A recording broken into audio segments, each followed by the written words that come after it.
Две неприступные башни на громадной высоте, возведенные талантливыми зодчими на двух остроконечных вершинах. Когда-то они защищали караваны, которые шли по Великому Шелковому пути. Сейчас башня Вовнушки – это одно из чудес России.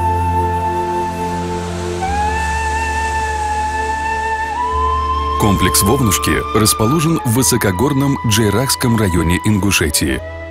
Башни возвышаются на соседних скальных утесах. В стенах отчетливо видны узкие проемы для стрельбы из ручного оружия. А на первом этаже каждой башни устроены тайники для содержания пленников.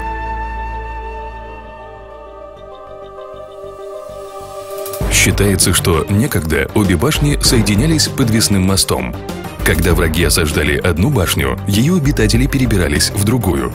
Есть множество легенд о том, как спасали младенцев.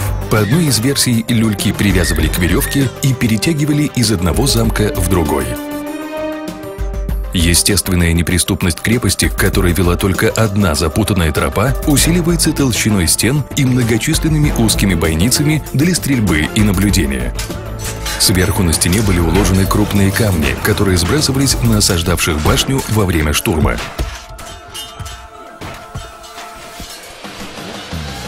Все это делало крепость Вовнушки надежным стражем на военно-транспортной и торговой магистрали, которую еще называют «дорогой ингушей».